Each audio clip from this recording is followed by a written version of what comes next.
Leaves. One morning, two men were cleaning Gordon after he had acted rather foolishly and ended up rolling off the turntable and into a muddy ditch. Mind my eyes, grumbled Gordon. Have you ever seen so much mud? Said one of the cleaners. No, I haven't, said the other. You ought to be ashamed, Gordon, letting yourself get so dirty. But, thought Gordon, I don't have time to worry about my appearance like some engines do. The hosing and scrubbing suddenly stopped. Gordon opened his eyes, but quickly closed them again when he saw who was standing in front of him. Wake up, Gordon, said Sir Topham Hatt, and listen to me. Given your recent behaviour, I've decided that you will pull no more coaches until you prove to me that you can be a really useful engine. Perhaps pulling trucks for a while will teach you a lesson. Yes, sir, said Gordon quietly. So Gordon had to spend his time pulling and pushing trucks.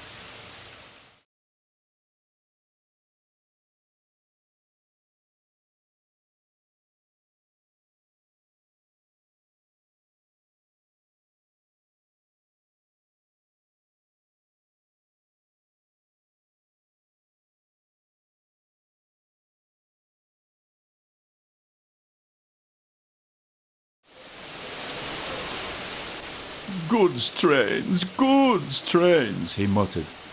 Oh, the shame of it. And he bumped the trucks again. Oh, cried the trucks as he shunted them around the yard. James was standing nearby watching him. Trucks will be trucks, he said. They won't with me, grunted Gordon. I'll teach them. They tried to push me down the hill this morning, he explained. It's slippery there, so you'll probably need help. I don't need help on hills, huffed James. Gordon laughed and headed off to get ready for his next goods train. Come on, James, said his driver. It's almost time for the express. And with that, James puffed away to collect his waiting coaches.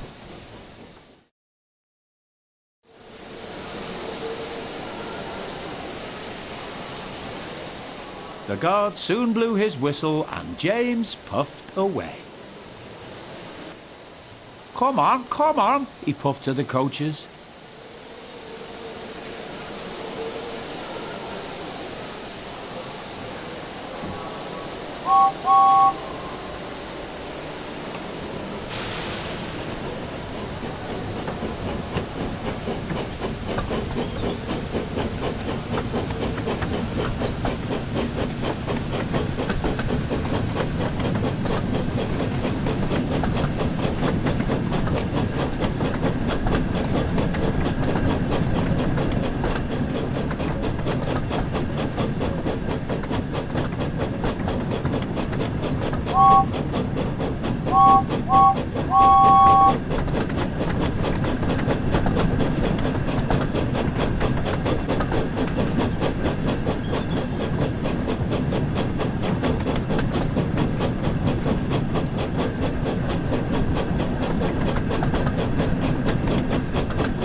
The train was soon running nicely, and James began to feel confident. Slippery hills indeed. I don't need help, he puffed.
James soon arrived at the next station.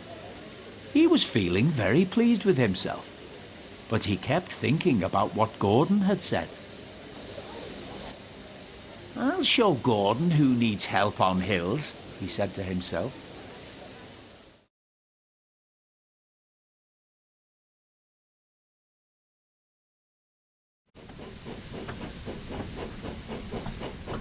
But soon, James reached the bottom of the hill. Strong winds from the sea made the hill hard to climb. Leaves fallen from the nearby trees were now covering the rails, and the recent rainfall meant that they were too heavy to be blown away by the wind. I'll do it, he puffed. But his wheels slipped on the leaves. I must do it. I must do it, he panted.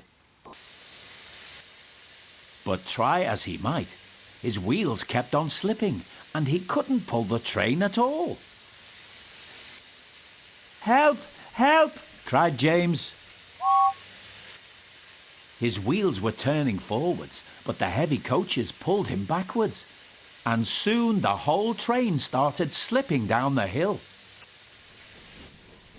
James's driver applied the brakes, then going carefully reversed the train back down the hill, and they headed back to the station.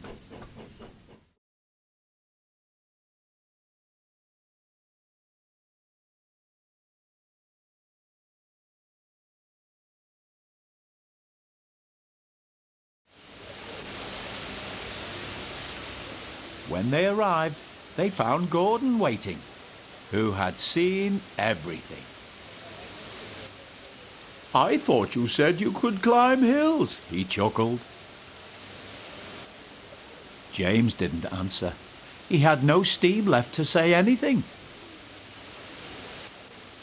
Ah, well, we live and learn, said Gordon. Never mind, little James. I'm going to push from behind. Whistle when you're ready.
I'm ready, called James.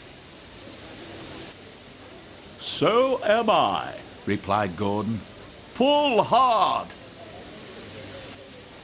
We'll do it, puffed James.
of smoke and steam towered from the snorting engines as they struggled up the hill.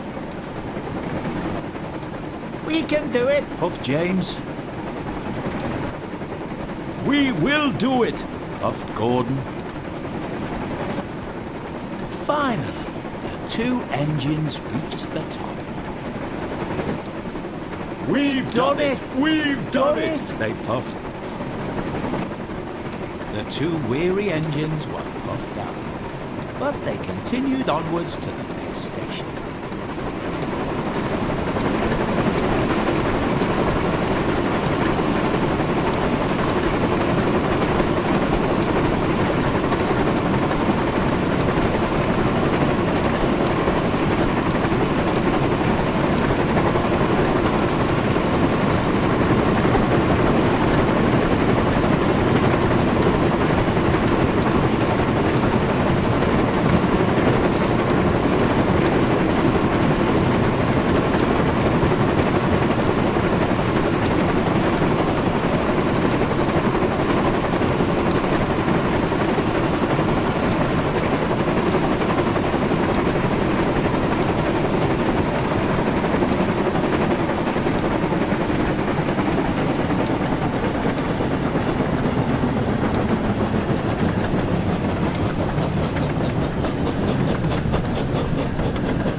And it wasn't long before they arrived. "Thank you, Gordon," whistled James. Gordon whistled goodbye as he watched James puff away. Then slowly he trundled back to his waiting trucks.